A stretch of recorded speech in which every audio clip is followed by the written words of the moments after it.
Hello! This is Reverend Don Lewis coming to you from the beautiful metaverse and more specifically from beautiful Danville, Illinois, homeland of the Corellian tradition. And this is Midday with Reverend Don. Welcome. I hope you're having a lovely day. I hope you've had a lovely week. Here in Danville, we are certainly feeling the winter season. It is, I believe, 25 degrees now. That has risen considerably through the day. Um, and yes, it is a chilly day. Um, I hope wherever you are staying warm and comfortable, and yeah, having a good day. As you know, if you follow Midday with Reverend Don, you can type your questions or comments directly onto whatever platform you're watching on. They will show up here in our chat room, and we can talk directly. And today is our weekly roundup of interesting stories.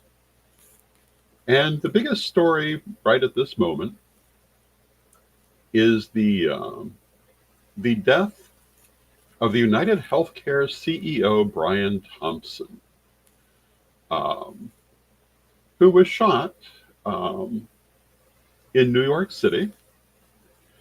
And the thing that makes it, I think, more of a story is the reaction to it um, that we seem to be seeing throughout the country, which is something less than sympathetic.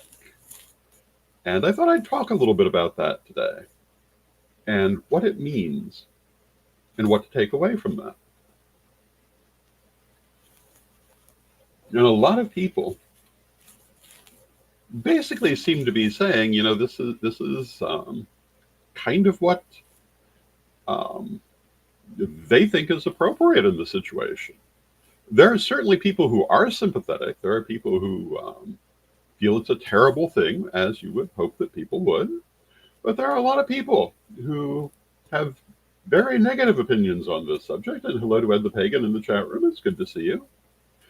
And I think that is very indicative of the things that are happening in the world today. I think we all know the American healthcare system is a total mess.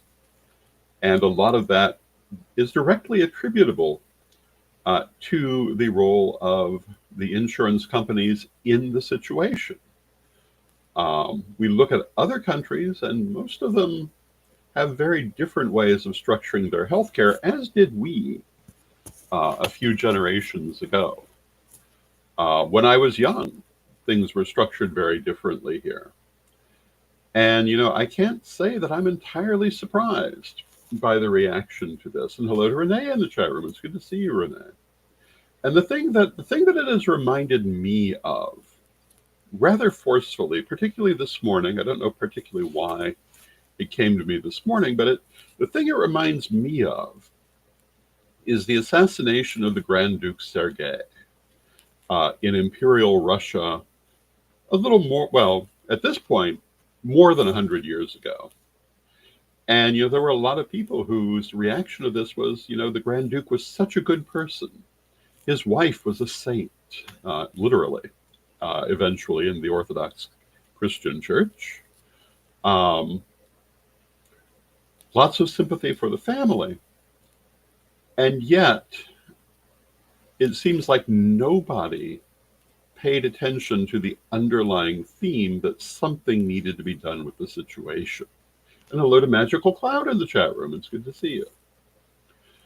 My message to anyone who might be listening on this subject is, pay attention to this.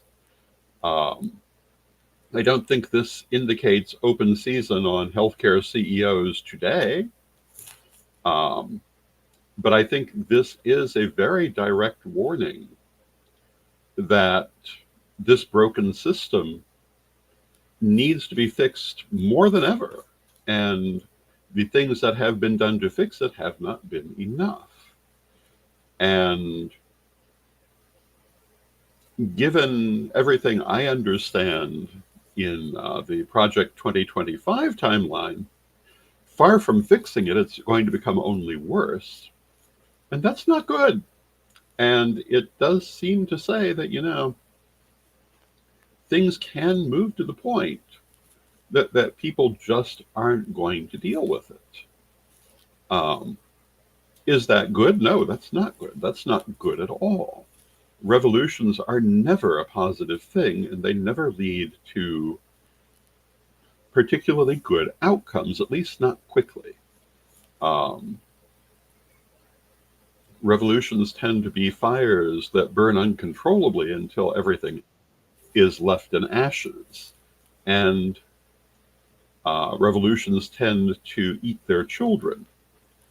So when I reference Grand Duke Sergei and the Russian Revolution, it's not in any sense that that was a good thing. It was not. It's rather in the sense that the government of that day should have paid attention to the fact that it needed to change things, the fact it needed to improve situations for its people. And throughout the reign of Nicholas II, there were lots and lots of chances to do that, and lots of messages saying this needs to be done. And they paid no attention whatsoever. And hello to Swackfan in the chat room. And actually, that's a bit of an exaggeration. They made some nominal attempts to change things, but they weren't very serious about it. And they certainly were not committed to it. And ultimately, it overwhelmed them. And I will say that when I started talking on this subject, I wasn't planning to make it a discussion of the Russian Revolution.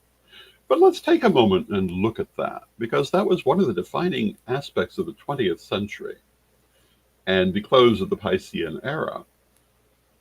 In 1913, the Romanov dynasty celebrated 300 years in power, and they were still loved and still basically in charge of their country with a lot of loyalty on the part of their people. Despite the fact they had these massive problems, they still had time to step in and address the issues that were afflicting the people. Instead, they went running into the First World War and made everything worse. And hello to Hex Mommy in the chat room. It's good to see you. And Hex Mommy says, "Good morning, Reverend Don. Always so good to see you." Thank you, Hex Mommy. If anyone is unfamiliar with the Russian Revolution, the thing that caused it was the First World War and the fact that they refused to withdraw from it, despite the fact that there were people who were wise enough to know that's what they should have done. The most obvious being Rasputin. For 100-odd years, Rasputin's gotten really negative press. But if you actually look at Rasputin, he was probably the most sensible person in the Tsar's circuit at the end of the reign. And, they say the Tsar and Tsarina were slaves to his opinion. I'm inclined to think that Russia would have been better off if they had been. He was the only person who seemed to have any idea where the country stood. Although, to some extent, the Empress Dowager did also, and she was also not being listened to. And hello to Daniel in the chat room. And Daniel says, "So much political conversation is uncivil, emotional, quick sound bites, and not enough disciplined focus on problem solving." Well, one of the reasons for that is most people don't know how to solve problems. They've never been taught problem solving. They've also been trained to incivility. Certain people in certain political situations have used increasing incivility as a political tactic for 30 years now. And I'm not entirely sure it's possible to have a civil conversation now, because entire generations have grown up not knowing how to do it, and B, not even thinking it's a good idea. And I don't think that was a very wise thing to do.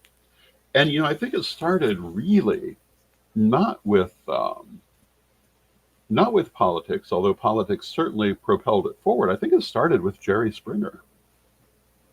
And I remember at the time, many people were very upset with Jerry Springer and the tenor of that program. And, I was, for whatever reason, I guess my opinion of people was high enough that I didn't think it was that big a problem. Looking back, I think it was a huge problem. And I would never have thought that it would become the normal state of discourse in this country. And, one of the things that I often say now, in the pagan community, we often hear people say how they love spirited debate. We've had enough spirited debate in this community. We need civil conversations. We need an end to overpronounced opinions and a willingness to listen to different points of view. And I don't know if we'll see it, but I think we've had enough yelling. And elsewhere in the chat room, SwackFan says,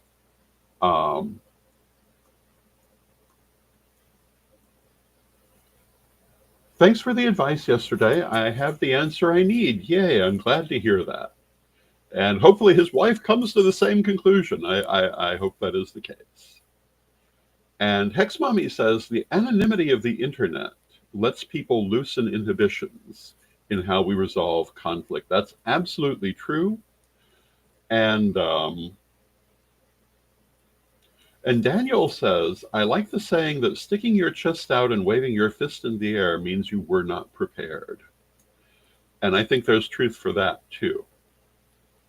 And what Hex Mommy has said about the anonymity of the internet, anonymity in general tends to cause people to take foolish actions because they don't feel like they're going to face the results of it.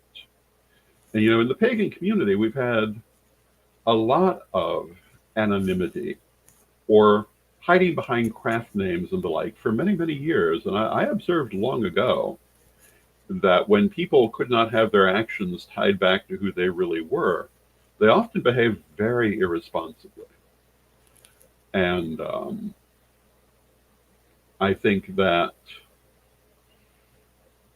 we have got to ask more of ourselves. We can't expect society to necessarily do that, but we can do it ourselves. And we can say to ourselves, we want to build a better situation. And we can only do that by being better people, by not arguing without reason, by not constantly attacking each other, by having reasonable discourse and reasonable decisions that are based on practical considerations. Are we as a pagan community able to do that? No, we're not. I'm not even going to speculate that that's possible. But are we, like-minded people within that community, able to do it? Yes. We who are watching this program, we can let go of those bad behaviors if we've previously indulged in them. We cannot pick them up if we didn't. We can choose to resolve our conflicts when they arise in positive ways, no matter what bad examples we've been shown by other people. Some of the organizations in the pagan community have been a big part of that problem. I can think of a particular pagan organization. I had the privilege of sitting in on one of their board meetings years ago, which was an hour of people yelling at each other. I've been the member of the boards of many organizations and hardly ever been in situations where they yelled at each other. And this was just over ordinary things. It was their normal way of doing business.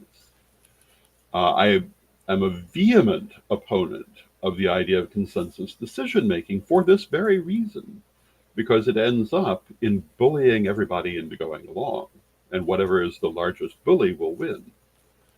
Um, and that's often how things get done in the pagan community, and it needs to stop. Um, I don't take part in that sort of thing, and I recommend you don't either. And if you come into an organization that's dealing with things that way, don't work with them. Um, and I think that we need to apply time tested structures that work, that are reasonable, and that run um, in manners that create positive outcomes, not just exercise everyone's emotions. And I think the biggest problem in American society at this moment, and possibly society in general, is an addiction to overdeveloped emotions, an addiction to outrage, especially manufactured outrage, an addiction to paranoia, an addiction to being constantly charged up over things. And yeah, I know that gets all the juices running and it feels like you're doing something, even though all you're really doing is battering the walls. But it's not productive and it doesn't take you anywhere good. And, it's much less stirring to be focused on practical actions and positive results. But you're going to get a lot farther. You're going to be a lot happier with where you end up. Because if all you're doing is being constantly outraged and constantly upset and um, constantly stirred up, all you're going to end up with is ashes. Um, and probably your own ashes. And also being manipulated by other people who know how to produce those emotions in you that you're not using your intellect to regulate. And Daniel describes it as a low vibrational energy fix. And yes, that's exactly what it is. And for 30 odd years, United States society has been focused increasingly in that direction by our media, because, of course, that generates more viewers and therefore more advertising money. But it's been extremely destructive to our community, to our society. And is that society going to turn from this? No, I think they're going to destroy everything in their path before they're done. But can we turn from it? Can we avoid it ourselves? And my answer to that is yes. And I'll go a little farther and say that in a world of people who are all constantly outraged and upset, the ones who keep their heads are the ones who will emerge triumphant, the ones who will be able to get what they want to see because they won't be constantly tripping themselves up. They will have plans, they will have thoughts, they will be able to execute those thoughts. So my message to you today is certainly not that there aren't lots of things to be upset about in the world. There are. And to stomp on a subject I've been stomping on all year, Project 2025 is one of them. But the correct response to that is not to get all upset about it, but to make practical plans for how to deal with it, to make practical plans for how to move ahead anyway, to make practical plans for what we can do to minimize the dangers to our community and maximize our advantages, none of which involves being upset or outraged, etc. In fact, it requires a cool head. And again, I'll say to you that anyone who can keep a cool head during these times is going to be in a better place. And I will also assure you that some of the people who are fanning those wild emotions are actually acting with a very cool head. because they're doing it simply to manipulate the situation. Um, but so many people just aren't thinking. And one of the worst things about the metaphysical movement during my lifetime, though it was good in the moment at the time, was the attempt to move away from intellect to emotion, to become more in touch with one's emotions. That was great in the 1970s. That was still great in the 1980s. And it is important to be in touch with your emotions, but not at the expense of your intellect. You need to have both of these things. And so often, our people are still taught in that idea of moving away from mid-century corporate culture, which really no longer exists in that sense. And we really need to get back to developing our ability to think, our ability to analyze, our ability to be critical of what we're looking at, and make wise decisions that are not based on our emotions. Influenced by our emotions, of course, but not based in them. And um, Daniel in the chat room says, whether you liked him or not, look how civil William F. Buckley's show was, if you're familiar. I'm familiar enough to know what you're saying, and yes, it was a different time and a much more civil exchange. And, if we were to go back to when I was a child, even when people vehemently disagreed, they were much more likely to be able to have a civil exchange for a number of reasons, including the fact that they had been taught that keeping their head would help them to get their way. Today, I think young people are being taught that having an emotional fit is going to move you forward. And I have to tell you that that is absolutely not the case. And I just realized I have the wrong name. So we will fix that, even though we only have a few minutes left. But yeah, in my opinion, we must redevelop our critical thinking skills,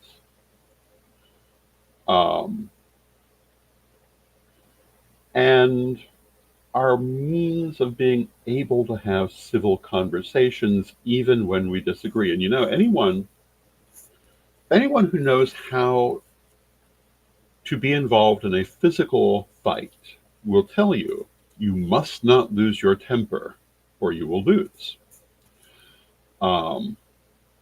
If you're fighting out of emotion, you're going to go down. You have to keep your strategy in play. Not that I'm recommending you go out and get in a physical fight, but I have to tell you, looking at what's happening in society, we may all have to be mindful of this situation. For us as magical people, there are different ways to use those skills, but we have to keep our strategy, our intellect in play as we go forward. We cannot allow ourselves to be acting like a bundle of raw emotion. The greatest misfortune that could happen to society is for everyone to be acting as they are, like a bundle of raw emotion. It is never good, and it doesn't lead anywhere good. And I don't feel like we're on our way as a culture to any good place at this time. And Moondancer says, thinking and fighting is half the battle. I was a kickboxer for years, and it's true. And yes, Moondancer is right. It is not If you look at the martial arts, they all teach self-control. We, at this time as a community, must practice self-control, or we'll find we have nothing left to control. Um, there are lots of things in this society that would love to set us off into whirling emotion. That is the worst thing we can allow to happen. We're going to see it all around us. We already are. And,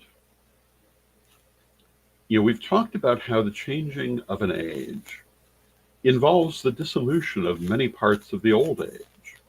I think we're seeing that all too clearly at this time. But it also involves the building of the new age. But that will only really be well done with self-control, intellect, and critical thinking. I am certain that is not going to attract me a lot of viewers. I knew years ago when I was doing Reverend Don's vlog that if I wanted to up my viewership, I needed to talk about the oogie boogie subjects. If I talked about demons and Satanism and hauntings and carried on like the Warrens, for whom I have no respect, I would have gotten lots and lots more viewers. But I would have been saying things I did not believe and behaving in a way I did not respect. I am certain that if I sat here raging about how bad the world is and upping everybody's emotion, a lot more people would be turning in. I'd have a lot more viewers, but they would be leaving with a lot less.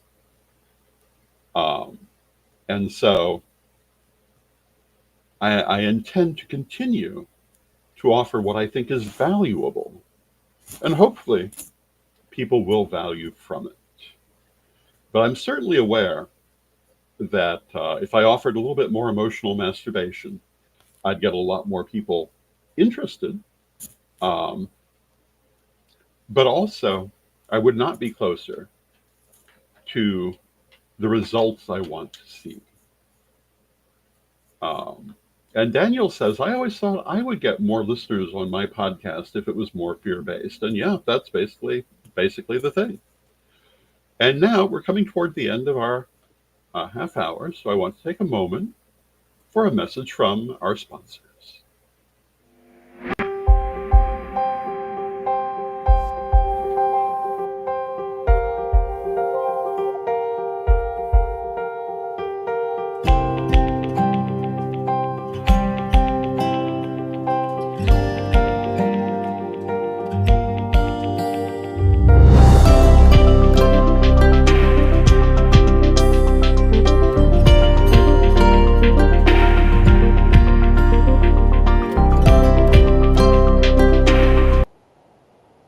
Ready to unlock the secrets of the universe?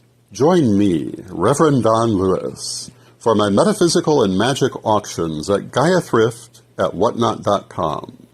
Discover fascinating artifacts, mystical crystals, and rare and unusual books that could change your life.